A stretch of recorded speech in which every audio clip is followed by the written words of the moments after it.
Welcome to week 11 of the This Week in Film podcast, the most bestest podcast. Yeah. The bestest. I had no faith that we would make it to double digits, so this is amazing. Neither Very did impressive. I. It's pretty great. I mean, it's pretty great. We've come a long way. The voice you just heard was of Charlie Chester. Hey, what's going on, guys? And Ray Radominki. Hey, what's up? Charlie, you're back. Yeah, I'm back. And Ray, you're coming back for your second episode. Yeah, happy to be back. All Thanks right. for having me. We're all excited for another week of film conversation. It'll be a great show. Ray, what'd you see this week? I saw the documentary Amy, directed by Asif Kapadia. Documentary about Amy Winehouse, the late singer who died at an early age. And yeah, the movie just chronicles her life from when she started out as as an aspiring singer and growing into, what she became. She was one of the biggest stars in the world for, a short period of time. Mm-hmm. The documentary is very well done. It's very interesting. There's no talking heads or anything. There's interviews with people like her manager, her dad, her friends. But the whole documentary is archival footage. Oh, it's no post-death. Right. That's cool. It's amazing how much footage they had of just her sitting around talking with her friends. Her just singing on her own privately in friends' apartments, in the studio, messing around. And the archival footage starts from when she's 16 years old, before she's even famous. And it's amazing how people whoever was with her thought to film all this stuff without really even knowing that she was ever going to be what she was. So that was a really interesting part. And yeah, so they basically just play all this archival footage and everybody from her life is interviewed and talks about her throughout the film. Does it show another side that we haven't heard yet or no? Well, I guess kind of. I mean, I feel at the time, especially when she got famous, the access to her was just kind of as is now. You knew that she had a drug problem. Mm-hmm. You knew that she was kind of a train wreck, and that kind of just shows you that. The one thing that I didn't know is just how she got into drugs and how she was kind of already into drugs before she got famous. This wasn't one of those stories where the person gets famous and then all of a sudden they just fall apart. Yeah. She was already kind of teetering on the edge before she even dipped into stardom. She kind of had a weird home life growing up. It kind of wasn't a surprise to her friends and stuff how she got the way she was. Was she famous before she blew up over here? Was she a famous British singer? Yeah, she was pretty big in Britain with her first album, which we didn't really know. Her second album is the album with Rehab and Trouble and all those songs. She was pretty big in Britain. And then there was a while before her second album. I think it was 2 or 3 years. And then finally she recorded the second album, and that's when she blew up and she won all the Grammys in the U.S. and stuff. But then she died, she died at 27, the famous 27, right. A bunch of famous people have died at that age. She died at that age, and yeah, it was kind of just poof, she was gone. So yeah, I thought it was very, very well done, very interesting. It's great to see a documentary about it, kind of similar to the Kurt Cobain documentary. If you guys saw that new one, the Montage of Heck. I haven't seen it. Just see how somebody that messed up and troubled can just turn it on when they come on stage. Mm-hmm. She would go on stage completely blasted, but then just be amazing. Wow. There actually was one cool quote from the movie. Her manager, he says it actually in the very beginning. He says she was the best at making you feel the most important person in the world when you're around her, but then use that to her advantage and then would make you feel so small at other times in her life. Basically make you feel that you're her best friend. And then a week later would act like you didn't even know her. Concept puppeteering sort of thing. Right. So kind of pulling a Charlie. Right. So this week I saw the movie based on listener Jackie's suggestion. I watched the movie The Thing, which John Carpenter's The Thing from 1980. Awesome movie.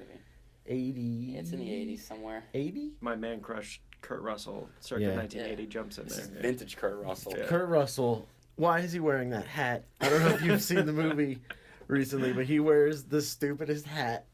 They're in Antarctica, right? They're in Antarctica, but he's not wearing a cold, like one of those Russian hats or anything like that. It's if you took a cowboy hat and married it with a sombrero, and he's just wearing it while he's flying a helicopter around.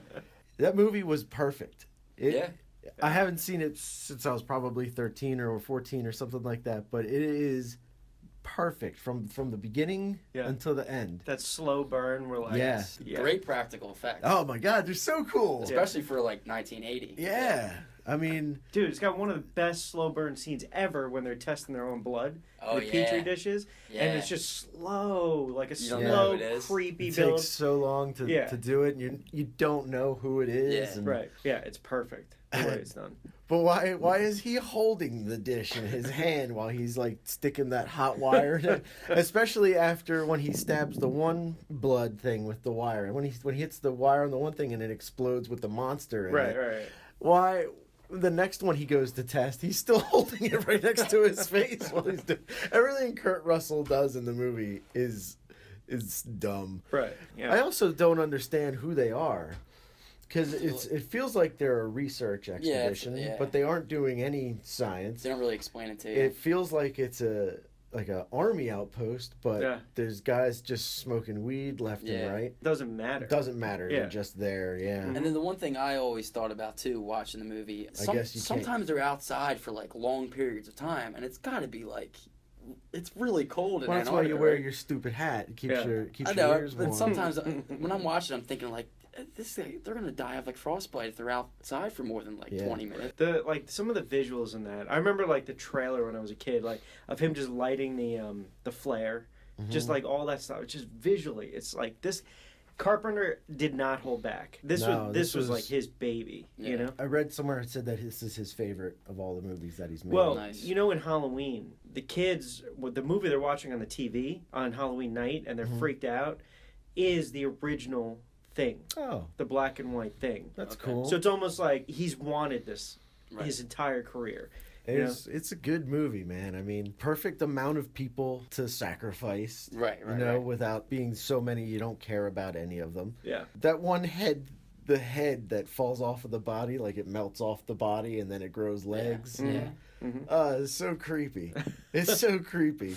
And then it like crawls away and you think, how do they not see this giant head spider creature leaving the room? Everybody has 40 flares a person. And they're also all strapped with dynamite, which just sounds the smartest thing you've ever. I'm gonna hold this giant flame right next to this dynamite I'm wearing. It originates from the ship that they find in the ice, not like frozen. Or did they pull in a block of ice? Like at the beginning of the movie. Well, the Swedish or Nordic people, like the Nordic research station, find it and they wake it up or whatever. That's why at the beginning of the movie there's like a helicopter and they're shooting at the dog because the dog has it. Like when the movie first came out, it was hammered by critics. Critics didn't like it. Like one critic said it's nothing more than a giant advertisement for J&B Scotch. And I guess they drink that a lot in the movie. Yeah, that's all Kurt Russell drinks. Yeah. He drinks J&B Scotch and original Coors. That happens to a lot of movies though. Like I remember, like they always say Scarface was like not received well when it first came out, and now it's like a classic. Yeah, but with the power of hindsight, you get to watch it over and again. Yeah, I love that flick, man. Yeah, so that's a good choice. And Charlie, what fresh hell do you have for us today? Oh, come on, Nick. No, I wouldn't do that to you. I swear to God, if you say Superman 4. Well, so Batman vs. Superman came out this week. Right. So I was like, okay, so maybe I'm going to watch a superhero movie this week. So I thought about it, and I found the perfect superhero movie to watch. Super Mario Brothers. God damn. 1993 with John Leguizamo and Bob Hoskins. And it is amazing. It's not even...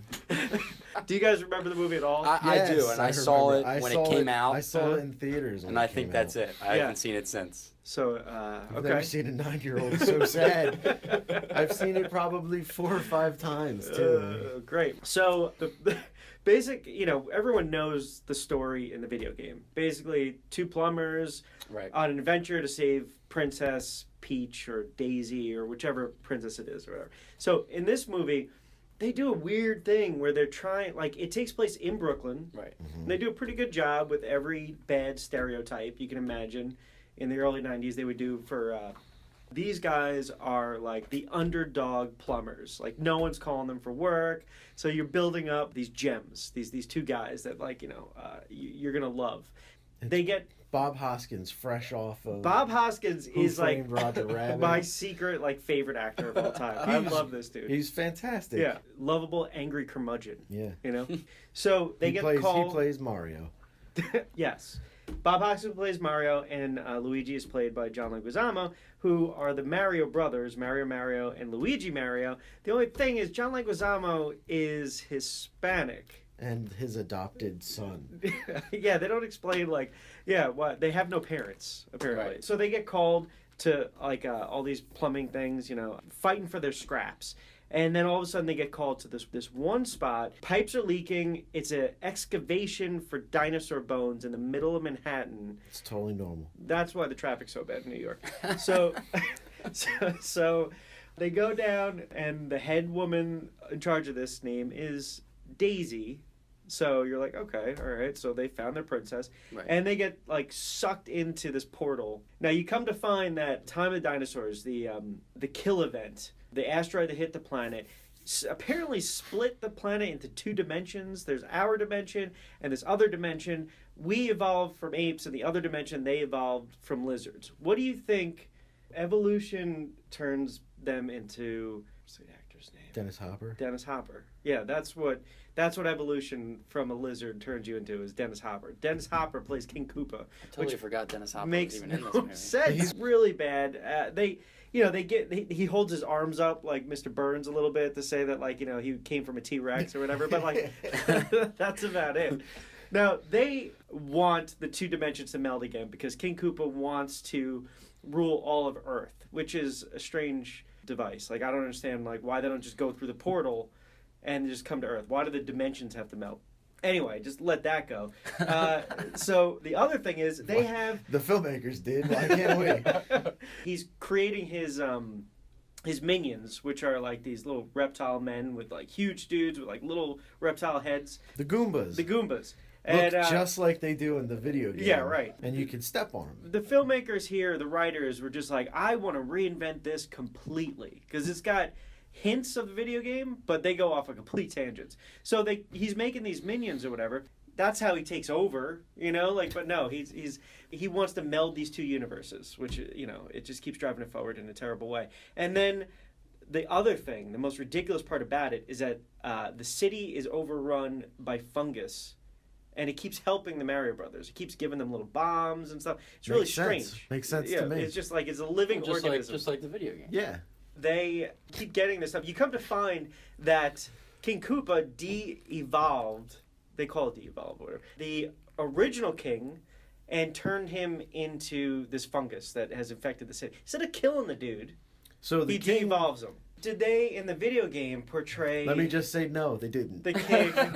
No matter what you're going to say, no, it wasn't in the game. As a drippy anus coming from the ceiling, and has some sort of, nonverbal communication with his daughter, Daisy, who now is, on the hunt to stop Koopa from doing what he's doing. No, that's not in the game. No, that's not for the game. So, yeah, I totally... recommend this movie to you guys to watch. Everything about that movie was a disappointment. Yeah, Yoshi gets stabbed in the neck for no good reason. And, no one dies in the movie. They talk about killing each other, but no one dies. And then in the end... Dennis Hopper doesn't tell someone to, hey, what's that? And then shoot them in the back of the head. To accommodate, their jumping power in the video game, they give them, these boots. When you click your heels together, there's a mechanical thing that almost like a spring-loaded thing, right. But it happens so slowly that the physics of it make absolutely no sense. They slowly float. Well, that was week 11 Yeah. of the This Week in Film podcast. Ray, why don't you let them know where they can find us? You can find us on SoundCloud, Facebook, YouTube, iTunes, Stitcher, Twitter, and www.thisweekinfilmpodcast.com. Yeah, please rate, review, subscribe, whatever it takes. Charlie. Boys Zero is going to be available in print. I keep saying it, but it should be later this week. Oh, very cool. So Nice. You can find that on Amazon.com, BarnesandNoble.com, CaliberComics.com, and then cross your fingers, hopefully in brick and mortar later this year. Brick and Mortar is my favorite store. Yeah, mine too. Nice. Ray, you have anything going on? No comic books to promote or anything. Just watching movies. Okay, and I think that'll about do it for... Well, what's the question for the week? Oh, Ray, yeah, what's your Ray's... Oh, shit, I didn't look up any of the responses from last week. I was excited to hear some of the responses. We got a bunch. What was the question? Matt says his favorite Val Kilmer movie was Tombstone. Mm-hmm. Nice. He thinks he did a great job in The Doors, but nothing beats him saying, "I've got 2 guns, one for each of you." That was a terrible impression. Ray, what's your Ray's random request for this week? What is your favorite movie based on a video game?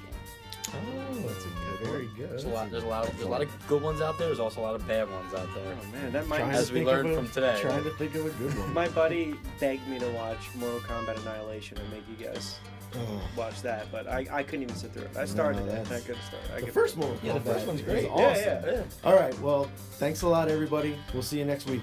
Later. Later.